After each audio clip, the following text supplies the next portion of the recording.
Hidden in the valleys of Madhya Pradesh lies the village of Berampur. For 4 centuries, the locals have shared the same fear, the Nishir Molo, a quartet of entities that patrol the outskirts of the town. Survival depends on recognizing 2 specific audio cues: the sound of synchronized heavy boots and the repetitive chant, bum bum bosh. To hear this mantra and look toward the source is a death sentence. This creates a single mandatory response for the villagers.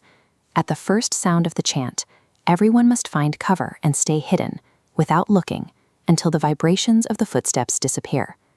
Berampur operates as a specialized ecosystem. Over 400 years, the residents have adapted their entire social fabric to coexist with a roaming, lethal force of nature. That adaptation fails when a villager named Madan chooses to ignore the Saturday night warnings. He heads into the forest alone, confident that the old stories won't apply to him. Deep in the brush, the synchronized footsteps and the bum bum bash mantra catch up to him. He tries to hide, but as the figures pass his hiding spot, he allows curiosity to break his discipline. He opens his eyes to look. Madan never makes it home. His father finds him the next morning near a banyan tree, his body intact, but his face locked in a permanent expression of terror. This attack presents a problem for the village elders. According to the local history, the Nishir Molo had been dormant for decades. They were supposed to be at rest. Madan's death signals a larger disruption. The ancient guardians of Berampur have been prematurely reawakened, and the village's traditional defenses are no longer enough to keep the coffin closed. In a Delhi laboratory, scientists Meghna and Ishita are working under a different kind of deadline. They have 3 days to produce a medical antidote, or their research project will be terminated. Ishita finds a potential solution not in a medical journal, but in a book of folklore. The text describes the Mrityunjay Amrit, an elixir of life, mirroring the chemical compound they've failed to synthesize. It provides specific instructions.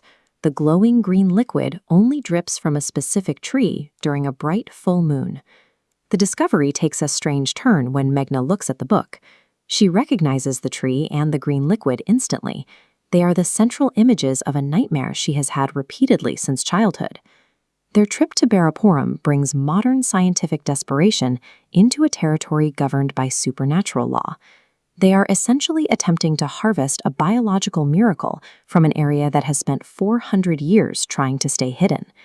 To gain access to the village, the 2 women tell the village chief they are researchers documenting rural history. They use this cover to secure a room and the help of the chief's son, Anuj. The environment reacts to their arrival immediately. A sunny afternoon turns into a sudden, freezing windstorm, and the temperature across the village drops within minutes of them crossing the gate. This environmental shift reaches the village temple. In a dark stone shrine, the sacred oil lamps, which are never allowed to go out, are extinguished by a sudden internal gust of wind. The village priest interprets these events as an omen.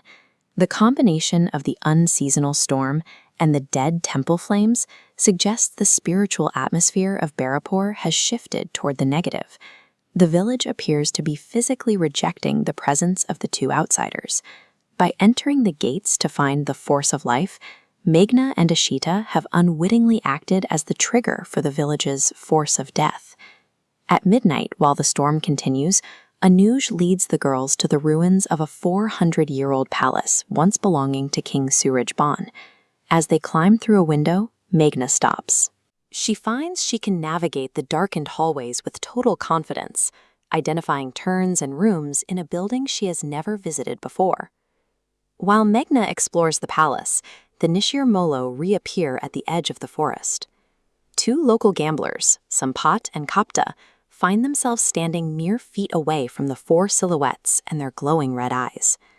In a moment of total synchronization, a locked door deep inside the palace ruins swings open at the exact second the coffin lid in the forest snaps back, releasing a scream that is heard across the entire village. In Berampur, the search for the Amrit and the awakening of the Nishir Molo appear to be 2 parts of the same mechanism. Meghna's knowledge of the palace suggests she is returning to a role she played centuries ago. The mystery now lies in what emerged from that coffin, and who or what just walked through those palace doors.